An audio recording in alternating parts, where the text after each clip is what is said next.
Hello, welcome back students. सबका स्वागत है मेरा यूट्यूब चैनल पे। बच्चों, आज आपको एक ग्रामर सेक्शन का बेहतरीन पॉइंट बताने जा रहा हूँ।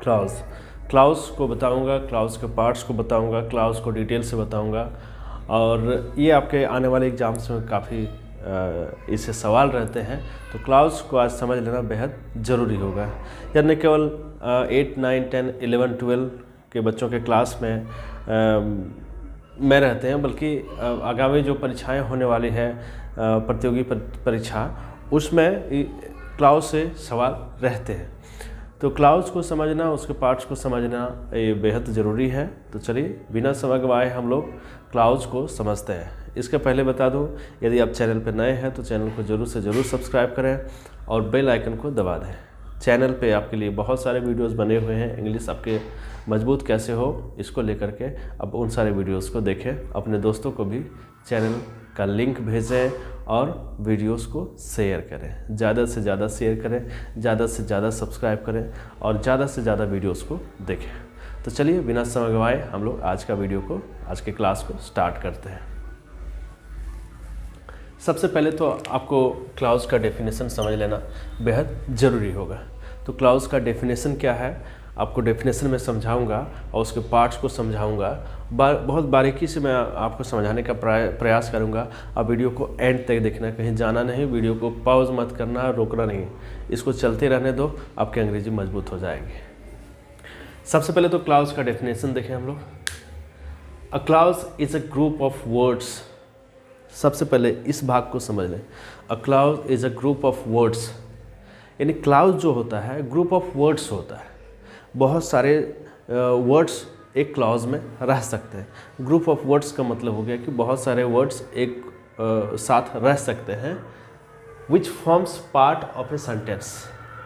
और वो सारे वर्ड्स क्या करते हैं, सेंटेंस का निर्माण करते हैं। जो बहुत सारे वर्ड्स एक साथ आ सकते हैं according to the definition of clause. A clause is a group of words. जो क्लाउज है वो ग्रुप ऑफ वर्ड्स हैं, एक साथ बहुत सारे वर्ड्स आ सकते हैं, which forms part of a sentence. और वो क्या करता है, वो सारे वर्ड्स क्या करते हैं, वो सेंटेंस का निर्माण करते हैं। ओके, वो सेंटेंस का निर्माण करते हैं। And again what we see, and contains a subject and a finite verb of its own. अब इस भाग को समझ लेना जरूरी है। पहले भाग में हमने सीखा कि क्लाउज जो होते हैं उसमें बहुत सारे वर्ड्स होते हैं और सारे वर्ड्स जो हैं वो सेंटेंस का निर्माण करते हैं। ठीक है, फिर इसके आगे हम लोग समझते हैं कि उसमें क्या क्या होना चाहिए। उसमें होना चाहिए कि एक सब्जेक्ट, जो सेंटेंस बनता है उसमें होना चाहिए सब्जेक्ट, और सब्जेक्ट के साथ होना चाहिए एक फिनाइट वर्ब। फिनाइट वर्ब का मतलब होता है वैसे वर्ब जो टेंस और सब्जेक्ट के अनुसार से अपना रूप बदलते हैं। मैं फिनाइट और नॉन फिनाइट पे वीडियो बनाया हूँ, आप उन वीडियोस को देखो। ठीक है, तो उस जो फॉर्मेट होता है, सेंटेंस का जो फॉर्मेट होता है, उसमें एक सब्जेक्ट और एक फिनाइट वर्ब का होना अति आवश्यक होता है, तभी वो क्लाउज कहा जाएगा। यानी सीधे तौर पे आपको बताऊँ तो आप ऐसे समझ सकते हैं, क्लाउज जो होता है वर्ड का ग्रुप होता है, शब्दों का समूह होता है, जिसमें एक सब्जेक्ट और एक फिनाइट वर्ब होता है, और उससे एक जो है सो सेंटेंस का निर्माण होता है। ठीक है, तो हम लोग समझ लेते हैं कि कैसे जो क्लाउज है का निर्माण होता है। देखें, मैंने कुछ एग्जाम्पल लिखा है। I saw a man who was blind. I saw a man who was blind. Okay, you will pass if you work hard. He was absent because he was ill. You have 3 sentences here, और यहाँ आपको clause को पहचानना है। ठीक है, तो clause को पहचानने के लिए मैंने आपको क्या बताया कि जो क्लाउज होता है उसमें ग्रुप ऑफ वर्ड्स होते हैं। ठीक है, जिससे कि सेंटेंस का निर्माण होता है। ठीक है, अब देखें, आप जरा गौर से देखेंगे तो पहला वाक्य में, पहला सेंटेंस में 2 पार्ट है। आई सॉ अ मैन, ठीक है, आई सॉ अ मैन, ठीक है, हु वाज ब्लाइंड। 2 सेंटेंस है, लेकिन इसका सब्जेक्ट यदि देखा जाएगा, अब इसका अर्थ समझें। आई सॉ अ मैन, मैंने एक आदमी को देखा, हु वॉज ब्लाइंड, जो कि अंधा था। यानी जिस आदमी को मैंने देखा वही अंधा था। यानी ये जो हु है ये किसके लिए आया? आई के लिए, आई के लिए आया। ठीक है, तो दो सेंटेंस यहाँ आप देख सकते हैं, I saw a man, I saw a man. इसमें देखना कि ये एक सेंटेंस है और इसमें ग्रुप ऑफ वर्ड्स है, आई है, साव है, मैं, आ है और फिर मैन है। ये सारे ग्रुप ऑफ वर्ड्स हैं, मतलब 1 2 3 4 वर्ड्स हैं इसमें, और चारों वर्ड से एक सेंटेंस का निर्माण होता है जो कि क्लाउज का अर्थ बताता है। ठीक है, दूसरा पार्ट में भी देखेंगे, हु वॉज ब्लाइंड, तो हु कौन है? आई, तो यहाँ सब्जेक्ट तो हो गया। अभी देखना वॉज ब्लाइंड। ठीक है, यहाँ क्या कहा जाता है? सब्जेक्ट और फिनाइट वर्ब होना आवश्यक है। तो यहाँ भी देखो सब्जेक्ट है, फिनाइट वर्ब है, यहाँ भी सब्जेक्ट है, फिनाइट वर्ब है। ठीक है, तो ये भी एक सेंटेंस है, तो ये भी क्लॉज है। ठीक है, सेकेंड पार्ट में देखते हैं, सेकेंड क्वेश्चन में देखते हैं, you will pass, yes you will pass if you work hard. यहाँ देखना सब्जेक्ट है और फिर फिनाइट वर्ब है। ठीक है, यहाँ भी देखना सब्जेक्ट है और फिनाइट वर्ब, यानी जो ग्रुप ऑफ वर्ड्स हैं, यू विल पास 1 2 3 वर्ड्स हैं, if you work hard 1 2 3 4 words हैं। ठीक है, तो ये क्लॉज है, क्योंकि क्लॉज जो होता है वो सेंटेंस का निर्माण करता है और उसमें एक सब्जेक्ट और एक फिनाइट वर्ब होता है। तो सब्जेक्ट हो गया यू, फिनाइट वर्ब हो गया पास, यहाँ सब्जेक्ट हो गया यू, फिनाइट हो गया, फिनाइट वर्ब हो गया वर्ब। तो आपको बहुत क्लियरली मैं समझा दे रहा हूँ कि फिनाइट वर्ब और एक सब्जेक्ट होना किसी भी सेंटेंस में ज़रूरी होता है यदि वो क्लॉज है तो। ठीक है, नेक्स्ट हम लोग देखते हैं, ही वॉज एब्सेंट, पहला सेंटेंस है। इसमें एक्चुअली देखा जाए तो यहाँ से यहाँ तक में ये एक ही सेंटेंस है, लेकिन पार्ट करके यदि देखूँ तो अलग अलग सेंटेंसेस में नज़र आता है। ही was absent, he was absent, ये देखिए सब्जेक्ट है, ये देखिए आपका फिनाइट वर्ब है वॉज। ठीक है, बिकॉज ही वॉज इल, यहाँ भी देखो सब्जेक्ट है, यहाँ भी देखो फिनाइट वर्ब वॉज है। तो आप देख रहे हैं क्या कि दो पार्ट इसमें अलग अलग करके देखें तो दो पार्ट आपको मिल जाएगा, जिसमें कि एक सब्जेक्ट और फिनाइट वर्ब है, जिसमें कि एक सब्जेक्ट और फिनाइट वर्ब है। तो क्लियरली आप कह सकते हैं कि ये सारे क्लॉज हैं। जितने भी मैंने सेंटेंसेस यहाँ लिखा वो सारे सेंटेंसेस जो हैं वो क्लॉज हैं। ठीक है, चलिए क्लॉज का मतलब आप समझ गए। उसके बाद हम लोग देखते हैं कि क्लॉज के प्रकार, यानी types of clause, types of clause. You have 2 types of clause.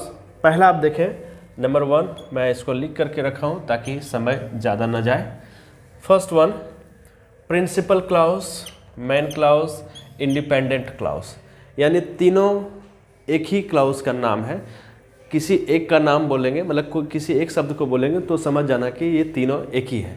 Principal clause जिसे मेन क्लॉज भी कहते हैं और उसे इंडिपेंडेंट क्लॉज भी कहते हैं। ठीक है, और दूसरा है आपका सबऑर्डिनेट क्लॉज और डिपेंडेंट क्लॉज, यानी एक ही चीज़ है, सबऑर्डिनेट क्लॉज कहो या डिपेंडेंट क्लॉज कहो। ठीक है, तो 2 प्रकार के क्लॉज आपको मिल गए।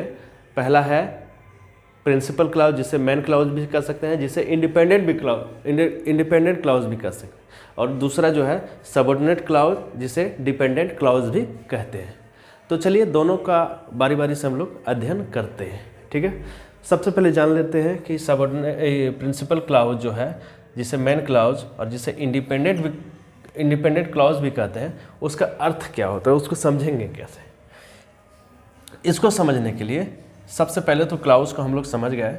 ये प्रिंसिपल क्लॉज जो होता है ये किसी पे डिपेंडेंट नहीं रहता है, किसी क्लॉज पे डिपेंडेंट नहीं रहता है, यह बिल्कुल फ्री रहता है, यह स्वतंत्र रहता है। ठीक है, principal clause, main clause, independent clause जो होता है, not dependent on any clause, ये किसी भी क्लॉज पे डिपेंडेंट नहीं रहता है, ये बिल्कुल फ्री रहता है या बिल्कुल स्वतंत्र रहता है। जैसे आप देखें, मैं कुछ सेंटेंस लिखा हूँ, यहीं से मैंने सेंटेंस लिया है, आई सॉ अ मैन। ये बिल्कुल फ्री सेंटेंस है, बिल्कुल फ्री सेंटेंस है। इसमें ये लगता ही नहीं है कि आगे पीछे कोई सेंटेंस का रखा जा सकता है। ठीक है, यदि इतना लिखेंगे तो बिल्कुल ये फ्री सेंटेंस आपको लगेगा। आई सॉ, मैंने एक आदमी को देखा। दूसरा है यू विल पास, आप पास हो जाओगे, फ्री सेंटेंस है। ठीक है, और फिर आगे देखें, he was absent, he was absent, बिल्कुल स्वतंत्र ये क्लाउज है। Principal clause, main clause, independent clause, ये किसी क्लाउज पे डिपेंडेंट नहीं रहता है।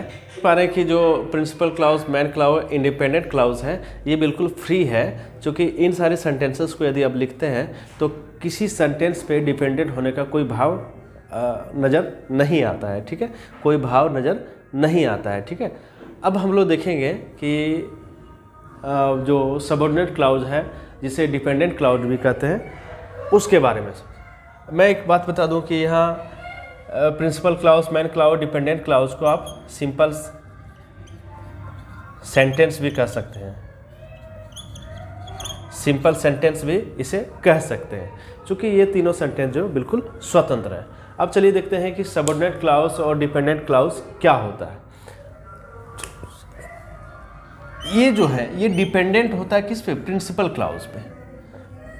Principal clause, main clause, independent clause, यानी तीनों एक ही चीज़ है। तो सबऑर्डिनेट क्लाउज जो होते हैं या डिपेंडेंट क्लाउज जो होते हैं वो मेन क्लाउज पे, प्रिंसिपल क्लाउज पे, इंडिपेंडेंट क्लाउज पे डिपेंडेंट होता है। ठीक है, अब चूंकि सेंटेंस हम पता करते हैं, who was blind, who was blind, इतना आप कहते हैं तो आपको लगता है कि कौन जो है से अंधा है, कौन अंधा है। ये किसी न किसी रूप से दूसरे क्लाउज पे डिपेंडेंट होता है, यानी मेन क्लाउज पे ये डिपेंडेंट होता है। हु वाज ब्लाइंड, कौन अंधा है?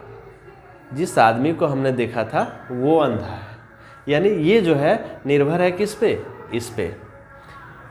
इफ़ यू वर्क हार्ड, यदि आप कड़ी मेहनत करते हैं, लग रहा है ना कि आगे कोई ना कोई सेंटेंस होना चाहिए, तो ये सेंटेंस जो है सबऑर्डिनेट क्लाउज जो होता है, डिपेंडेंट क्लाउज जो होता है, ये डिपेंडेंट होता है इस पे, प्रिंसिपल क्लाउज पे।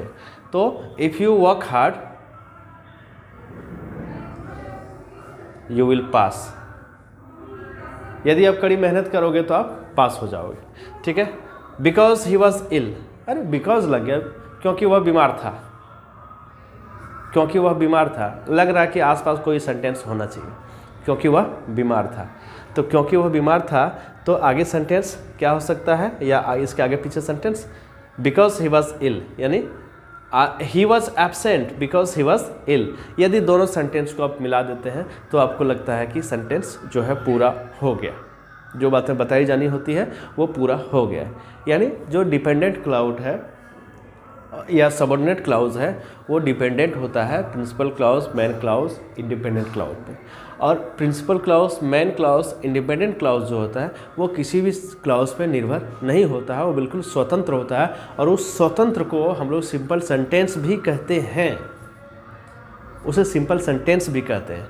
तो चलिए ये कुछ बहुत बेहतरीन आज का क्लास हुआ आपका। मैं आपको बता दूं कि जो सबऑर्डिनेट क्लाउज या डिपेंडेंट क्लाउज होता है उसके स्टार्ट होने का कुछ संकेत होता है, कुछ वर्ड्स आते हैं उसके सेंटेंस के सामने, जैसे as, how, till, until, as if, unless, as much as, because, WH words जितने हैं जैसे हाउ, व्हेन, हुज, होम, ये सारे वर्ड्स भी आएंगे शुरुआत में, तो सब समझ जाएंगे कि वो डिपेंडेंट क्लाउज हैं या सबऑर्डिनेट क्लाउज हैं।